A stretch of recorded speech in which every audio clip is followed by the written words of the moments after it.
I've been struggling with growing up in an Indian culture house in the UK, as I want different things to what my family want. This has gone on for a little while now, but long story cut short, they will not accept my white boyfriend. They say that he's an amazing person, yet the only problem is that he is white. They say that I'm now shaming the family. They say that they'll disown me. They're throwing digs at me, and yet all this because I have a white boyfriend.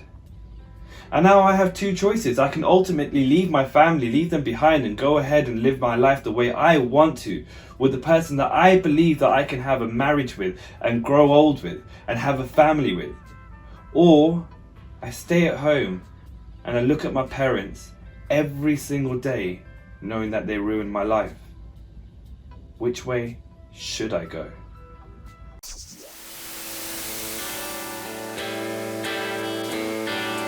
Real life I stories. knew then. We were going through the same Real thing. life story. This is my life.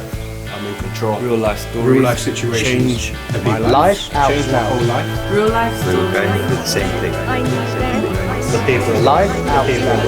The people The people The people and us.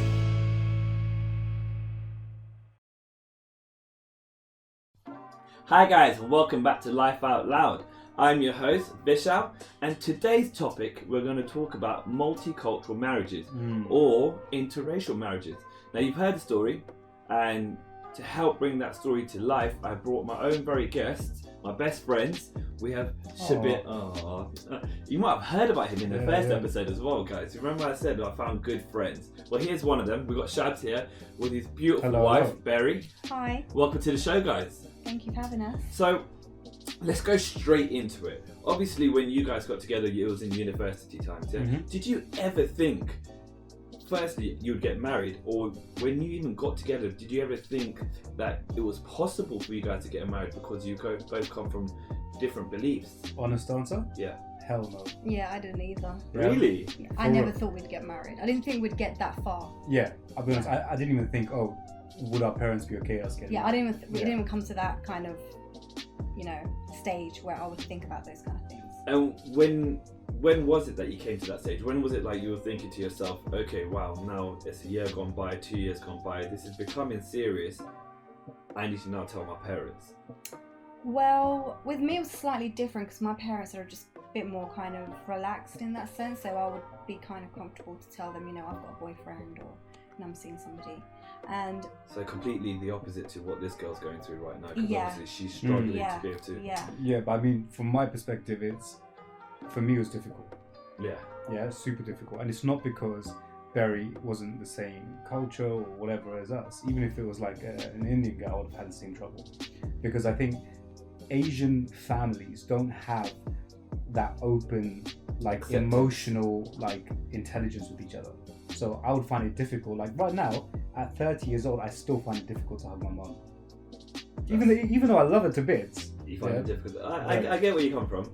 I think I hug my father all the time. I hug my mum as well. But maybe we're a little bit more modern than you guys. I don't know if it's modern. I just think it's also in terms of what we've had to deal with growing up. Yeah, because there's some people in his family who are a bit more compassionate towards each other. I think it's just his mum and his mum's parenting, but by no means does it mean that she's a bad parent. If anything, she's an amazing parent. But I just feel like she had a different. We had different circumstances growing up. Yeah. Traditional family. Yeah. So for us, it's always been like trying to make the best out of the situation. So tell me, what was that conversation like going to your mum and telling her about Mary? Do you know what? I tell you what, honestly, it was a full-on surprise. So picture this, it was my mum's, was it 59th birthday? 59th birthday, yeah. 59th birthday. I said, you know what, Mum, I'm going to take you out. Already she's got her back up because she's like, you never take me out, right? So I'm going to take you out. We're going out? Yeah. Today? No. Hey. She does not talk like that. Oh, sorry. But yeah, so we're in the car and she's like, oh, we're going to Westfield, there's this nice, I think it's Lebanese restaurant or something. So we're driving, and while we're parking the car in the car park, I said, oh, by the way, someone's going to be joining us. She's like, oh, who? And then I say, it's this girl that I'm seeing. It was the worst moment of my life. Was it awkward? Super awkward. Yeah. I hate awkward moments. You Yeah, know, even yeah. on TV when you're watching like something and it just gets awkward. And you like, just don't want to watch it. it makes me cringe. I have to turn around. Dude, Like, my honestly. palms were sweaty and everything, right? And Knees were weak. let me tell you Mom something. spaghetti on you. Do not break out into an Eminem song. Okay. Yeah. So, and to give you guys some background, so I've done a lot of stuff in my life, and a lot of them have been bad, right? So my mum. This was my good friend I was talking about, and he goes and turns around and say a lot of things were bad. No, listen, it was life lessons, yeah. What So- did they sort it before Christ, isn't it? So before Vishal, this was. So a lot of these things. So I didn't witness any of these bad. Yeah, He was no, a but saint in my eyes. I'm saying is just to put this in terms of perspective. Like, you know, it's not that, you know, this is like the worst thing I've ever done. Not that it was a bad thing anyway. Like, I've done some bad things that me and my mum have been through. Yeah, but this was the toughest thing, the absolute toughest thing. What, introducing me? Yeah, Oh, okay. yeah, absolutely. So yeah, so I literally just told her, hey, happy birthday, but by the way, you're going to be meeting this girl here. And that was Cameraman, it. can you get a divorce attorney ready for us? To know, be just fair, in case. To be fair, I don't knowing know her where this now, episode's gonna take us. Yeah. knowing her now, that much, because she's someone who's kind of very shy and very reserved, and she gets really kind of overwhelmed by this kind of situation. So knowing her now, You can she understand must why. be so overwhelmed. Oh. Yeah, and this was her birthday. Yeah, Happy birthday, Mum. yeah. So I'm gonna put you in an awkward situation. yeah, There's some cold water absolutely. there, don't worry. So literally, we went to the restaurant. Were you already there, or did you come in after? I think I was already there Yeah. because you guys have Asian timing, so. Yeah, Asian timing. You always have to add 20 minutes. But yeah. So we came in. She was already there. They met, and yeah, I hardly even ate. Yeah, I can imagine. Hmm. It's not a meal that I would want to be there. Yeah, Well, actually, yeah. I've been at a few meals where I've had an argument with someone or there's been a tension, but I still managed to eat all my food. Yeah, no, like, but you know what it is? It wasn't like tension. Like, I don't think it was awkward. It wasn't awkward No, because the good thing is she's quite talkative, right? How did So- you feel, Barry? To be fair, like, obviously it was the first time I was meeting a boyfriend's mum, so I was a bit, nervous. But also knowing that they come from quite a conservative background, I knew what it meant to him and his mum. So I was a bit like, oh, okay, this is a little overwhelming. But I just feel like within my nature, I'm quite talkative and I'm quite, I like getting to know people and I like making people feel comfortable next to me. So I kind of went that extra mile to make her feel at ease. And I feel like she felt that, which is why we kind of bonded, I think, on that date. So let me flip it now. Let me put you into situations where you've dated for a few years, you haven't introduced each other to the parents, you feel very strong about each other, but Berry, you feel like your parents won't accept, Shabs, you feel like your parents won't accept. What would you have done? Would love have won, or would family, tradition and values have won? Do you know, it's funny you asking this because I think my brother asked us like literally a couple of weeks ago. Weeks ago, he asked the same question. Went to some burger joint and he asked the What question. burger joint, by the way? Red Eye. Iron. And he actually said to Shabs, like, what would you have done if we hadn't have accepted Berry into the family? And he was like, well, I'm not one to listen to people, so. And I think that they know that as well. So that was quite like kind of reassuring for him to say that. But I also, I don't know how I would feel about going to a family where I wasn't accepted. Yeah, but do you know what it is? It's always the initial reaction gets people's backs up against the wall. Yeah. Yeah, all the time, right? So even if they don't accept or whatever it is, it will be like that for a short period of time. Yeah, but then, your family, I mean, they're gonna love you at the end of the day, and they'll accept you. Do you think that's always the case though? No, Absolutely not. No. Absolutely not. For me, I think like for the girl to think that she needs to run away to have a relationship with this guy means that she thinks there's no other way of bringing the two together. Yeah, or being able to resurrect what could be the death between her and her family. So what's going to happen? But you know after what that? it is? I also think a lot of it is also made up and made bigger in your head than it actually is.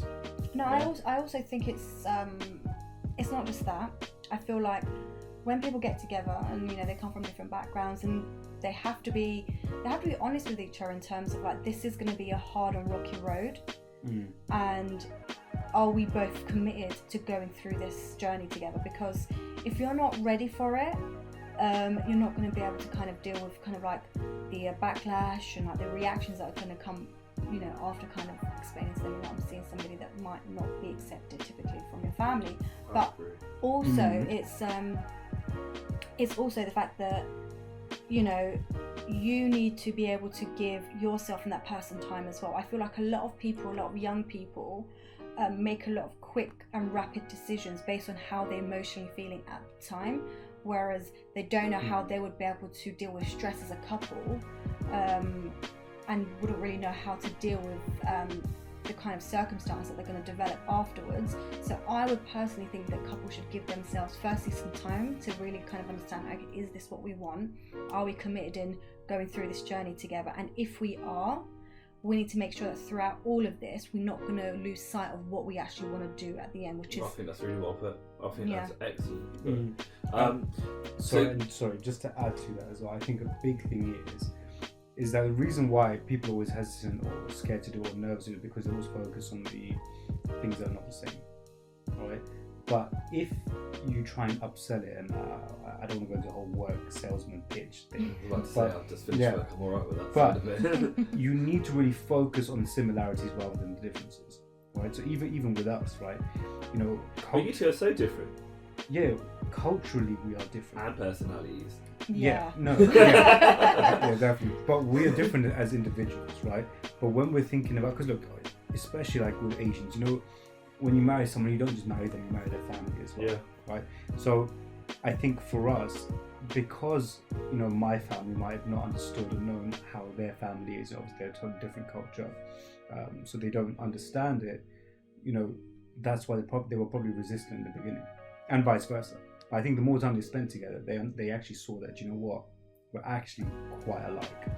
Yeah, we have like the same set of values and kind of, we have the same kind of cultural sensitivities and principles and even to an extent religious beliefs. And even I'm come going to from the same flip religious the background. conversation. So obviously we're going to introduce my brother-in-law and my sister now. Yeah, so I remember when my sister came back home one day and she said to me, look Bashar, I'm dating this white guy, X, Y, and Z. I was really happy for her at that point because you know what, I felt like she's at a point in her life where she needed someone and she needed a partner. And I was generally over the moon. A year goes down the line and a year and a half, and she's now telling me and talking to me about telling the parents and talking to me about marriage and things like that. And I can see now it's getting serious. You know what? It's no longer just a beginner's honeymoon relationship. This is a full-on relationship. And I was thinking to myself, right, I don't know who's going to be able to accept this, and I don't know who's not going to be able to accept this. And I remember my sister vividly said, as long as I know you're in my corner and you're going to back me, I'll be happy to take them on. Yeah, and I can only imagine how she felt.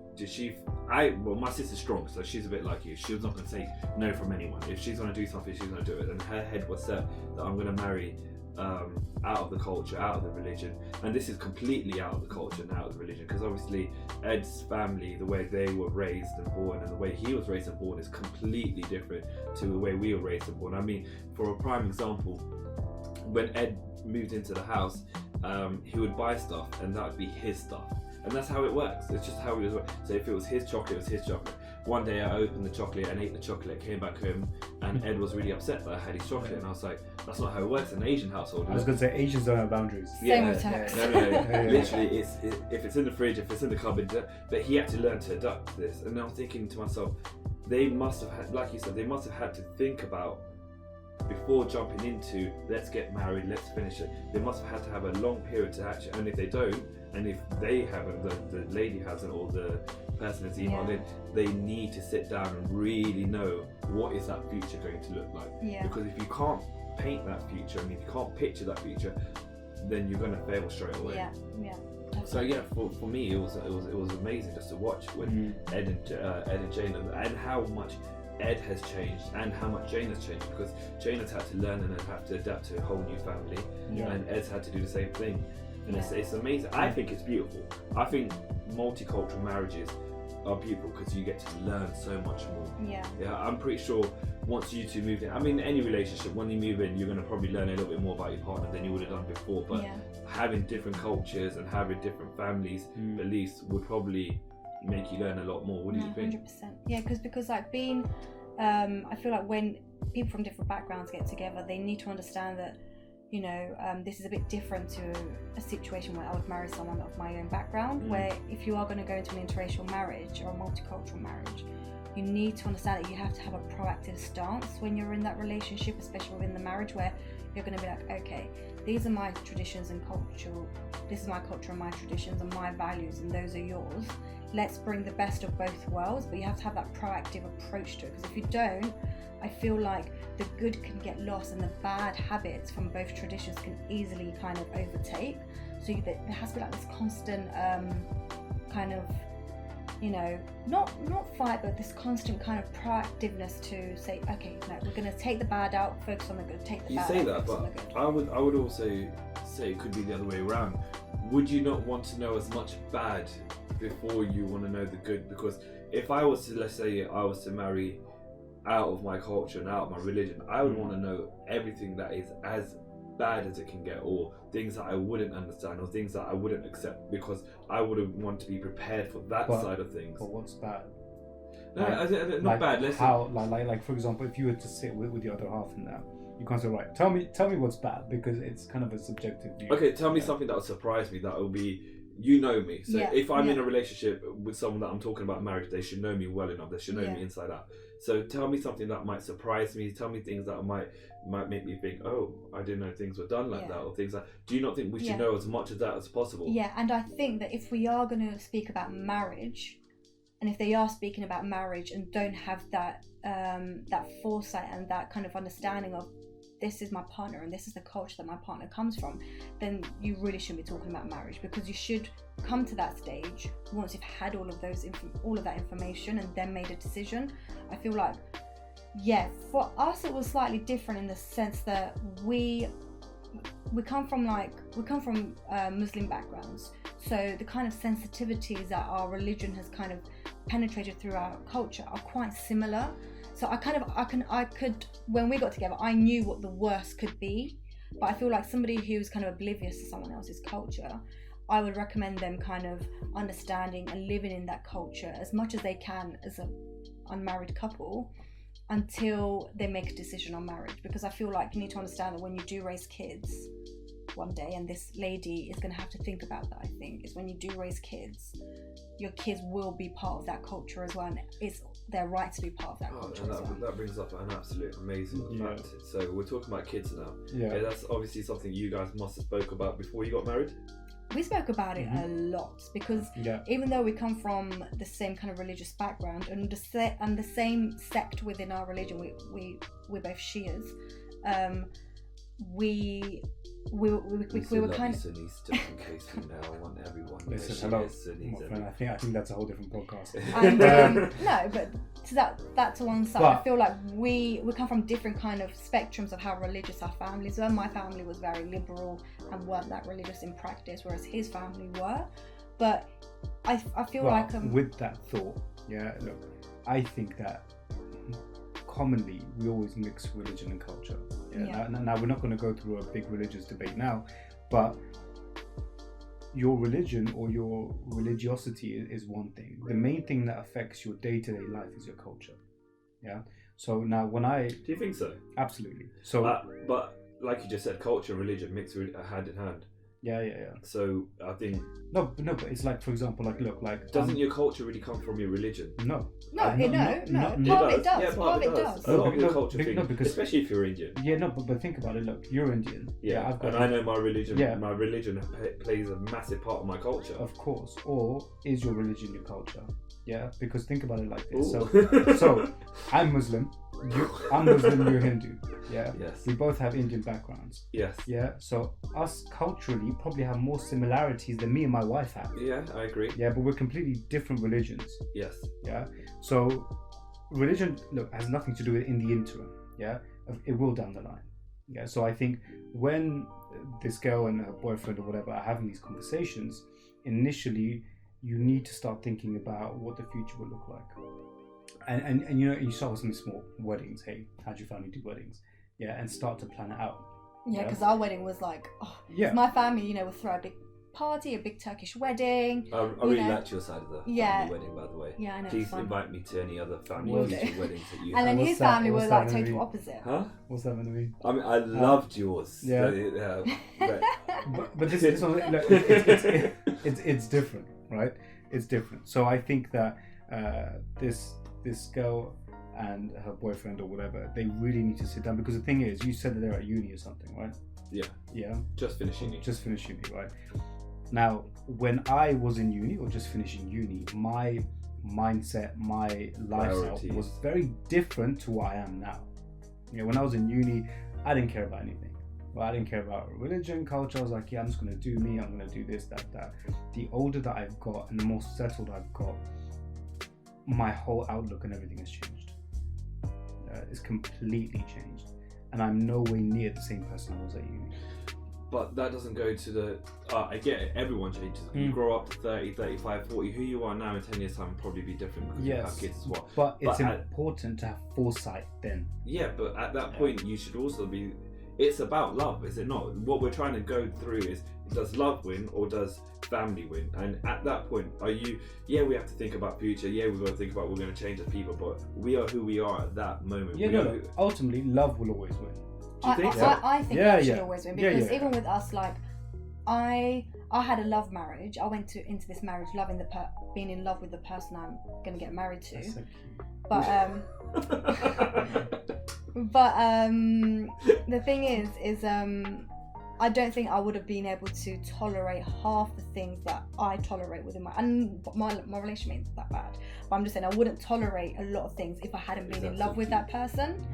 And I feel like the biggest thing that I think in relationships and some certain types of relationships is that that initial love that you would have for that person is not there, which is why people start picking and bickering at silly things. Like, we've been together for over 8 years now, and Wow. yes, 8 years. 8 years, and I feel like my love for him grows bigger and bigger each day. No. But no, not just because of that, but I feel like it's because we initially went into this with love. Did you say because of your cash? No. No, because he's a good catch. Oh, Yeah. you are a good catch. You are a good catch. Yeah. But yeah. Yeah, so what she said earlier, you know, is that you need to understand, you need to understand what your differences, what your similarities, right?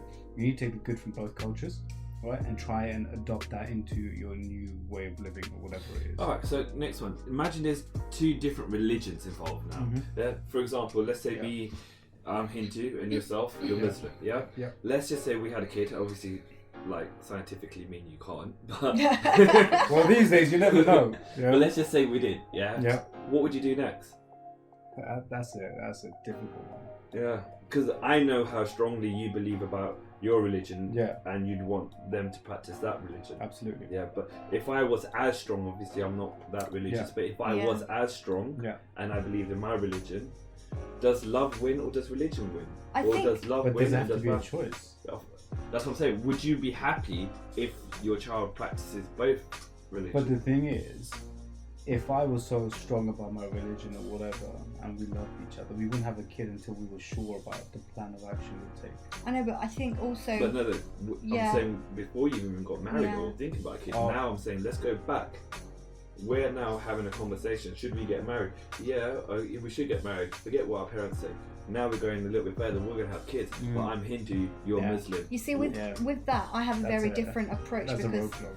Okay, no. yeah, Barry. What would your with me, I feel like Shabs and I can sometimes have differentiations here, but I feel like ultimately we think the same in this sense. Is that I'm personally against children living within such strict religious frameworks. Like, you know, you're a Muslim, so you need to pray 5 times a day, or you're this, so you need to do this. Because I feel like the essence of religion and all religions ultimately is the same thing. It's to be a good person and to I agree. and treat people kindly and be humble and, you know, give to others and just, you know, speak to people nicely. Don't steal, don't kill. So I feel like the basis of all religions are the same. So if you just raise a kid who ultimately is a good person, and further down the line, when they, with their own free mind, can decide on what religious route they want to take, they're going to be a good person, a good Hindu or a good Muslim regardless. So I feel like And I know Shabs and I kind of differentiate in this sense because we're just lucky that we are both, Muslims. But the thing is, it's like,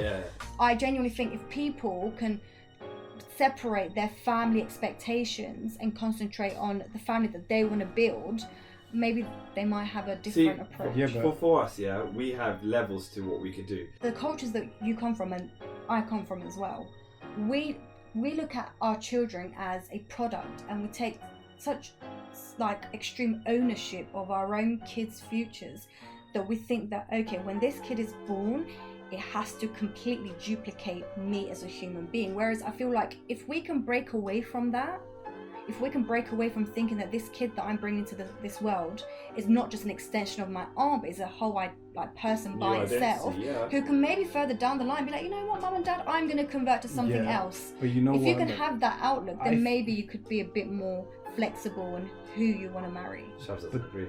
Huh? Do you agree with that? Half. Yeah. The thing is that what we all need to understand is that, well, for me specifically, and I'm pretty sure you, our parents are all first generation immigrants to this country. Yeah. We are the first, set of children who are actually born in the West, right? And our families are trying to go through that change of trying to stick to their Indian or Turkish or whatever culture, but we're obviously living in England. So I think with that is one battle in itself. Yeah. So the future that we take, and probably why our parents are so on us about trying to keep to this and keep to this culture and religion, is because they're afraid that if we go astray or if we do something different, that we're disregarding where we came from. And we lose our identity. Yeah, we lose our identity. Yeah, which is absolutely not the case. Yeah. So I think for us, it's really important, like we just went back to, is taking the good from each other's cultures. And moving forward together on it. And being a bit courageous, and I know this is, and this is so much easier said than done. Like, I know 100%, situations where I've had friends whose families unfortunately got physical with them about certain things. Yeah, so it's easier said than done to be courageous, and I know I'm saying that, but I feel like communication is key, and I feel like also if you are a child who can win your parents' trust as a human being, that line of communication is going to be easier to create with them. So if you can gain their trust and be like, I'm someone who is dedicated in making sure my parents are happy, I'm contributing to the household, I'm not lying to my parents, and all of that stuff, then one day when you do bring something like this, they know that you're not somebody that's, doing it out of spite. So I feel like being how can I explain, I just don't like, and I've always said this, is only because our parents can be quite different and could be quite difficult in accepting other people and different beliefs and different races, it doesn't mean we need to cancel them out and antagonize them, because otherwise how are we going to develop? I think you make a really good point about diluting the culture that we've come from, because of we are the first people born here in the Western world, and we have obviously not seen that side where we're so close to home and seeing how they've grown up and things like that. Obviously for the right reasons. Our parents came over here to give us a better life, and we've got the better life. Yeah, exactly. By getting the better life, we've also learned about different lifestyles, and that means we have started diluting already. And obviously they're probably concerned about how much more are we going to dilute our family, and where would our would we even have our own identity anymore, because we continue to dilute it? Yeah, no, and you absolutely can, right? So for me, I'm not here to be a duplication of who my mom is. Yeah, I'm going to find my own journey, and I'm going to be my own person. That doesn't mean I disregard their feelings or whatever it is. Yeah, but I can still, stick to or have our cultural norms, but be different. Yeah. And just on that, to also point out is that in my family, we've married out of the family quite a lot. Anyways, yeah, so what I'm saying is that in my family, right, I mean, we're quite liberal in that sense, right, is that, so in my family, we have people who are black, we have people who are ironically Turkish, we have actual Hindu Indians as well, we have white people, yeah, so in my family, there's a mixed bunch of everything, and I guess over time, just to wrap up, on here, I think what this girl needs to do is to really start weighing out the cultural differences. Yeah, can they get past it? Are they willing to compromise? Because that's a big thing. Yeah, the reason why we probably work is the respect that we have for each other. Is that, you know, we have to compromise on each other's things. Like I might go to one of their events, I don't necessarily agree or get it or whatever it is, but I have to respect it and adapt to that culture. And vice Yeah. versa. Like, like for example, with me, there are some kind of values that I live by that sometimes is compromised by in certain situations in their family. But I also have to remind myself that, you know, these aren't bad people. You know, only because someone lives a different lifestyle to you, you can't see those people as bad people. And I feel like that's the one thing that we do. And I feel like our parents come from a generation where if you don't agree with them on their views, they see that as a disrespect. So you could be respecting your family, speaking the right way, doing the right things, but only because you don't agree on one certain thing or one certain view, they will see that as a disrespect. So I feel like we as children also have a huge responsibility in educating our own families, like before we get to the stage of marriage. Because I went into uni, when I stepped into uni, back in 2008 when I was 18. Yes, I am going to be 13 next month. But I went into uni. It's a sensitive thing. I know it is. It is sensitive. So I went into uni and I had a whole different experience. I saw the world, I had like met other people. And I brought all of my learnings and all of my experiences back home to my family. And all of those experiences and all of those learnings I had actually helped my family start seeing the world a little differently. So I feel like even before like people decide on marrying people outside of their culture, they need to really look internally at their own family and what their role is and what they've done for their family and how they've developed their family. Because you can't just be like someone who lives a complete different life to your family, who doesn't interact with your family, who doesn't go into the social scenarios, doesn't bring back the experience that you have from the outside world, and one day say to them, oh, by the way, I'm going to marry someone who's completely out of this block, and then accept them to understand when you haven't shared yourself with them yet. So I feel like this girl has to really understand, okay, am I in a position where I have that relationship with my family where I can talk to them about things and they understand the world that I live in, and I've communicated my previous learnings. So she did say in her story that obviously they think he's a really good guy, but it's just not going to happen. So she might have done these things or might not have done these things. That's for her to know. But I think the best advice I think we can give right now is there is no real right or wrong answer. Either you have to compromise or you have to do exactly what Berry said, and you have to be in it for the long run. You're going to have to make hard choices, and you're going to have to really work on it every single day. So it's just to add, I think she's going to have to do a combination of all of it. Everything. She's going to have to educate her parents, you know, speak to her boyfriend and see what their future looks like. Do they have the same values together? Like, there's a lot to do. I'm a bit of an idealist as well. I'm a bit of a romantic and idealist, where if after, you know, so many years you've tried, I just want young people to not give up on love. And I know this is so much easier said than done, but I don't want them to give up on love. I don't want us to conform to a generation that came with so many bad kind of like underpinnings of like racism and prejudice, which wasn't done like intentionally as a bad thing, but I just don't want us to. I wouldn't go as far as calling it racism. I think it's just we like to. No, it is. I know, but at the end of the day, it is racism. We have to see it as racism, and all of our cultures have it. I don't think it's that deep, because I think ultimately, right? Well, it is, because even within our cultures, and I don't want this to go into a debate about racism, but there are certain types of races that, you know, our family would be like, as you said, there's tiered approach to it. So it is racism. It is the colour of your skin. Right, guys, I need to wrap it up. You know? We're going to to be going into racism, which is another podcast and another day, and we're not going to do that. But I want to know your lot's opinions. What did you lot think about today's podcast? What advice would you give this girl? I mean, are any of you lot in a relationship similar to this? And what would you be doing if you had to choose between your family and the person you love? Thank you very much for tuning in. This is another episode of Life Out Loud. I'll see you guys soon. Goodbye.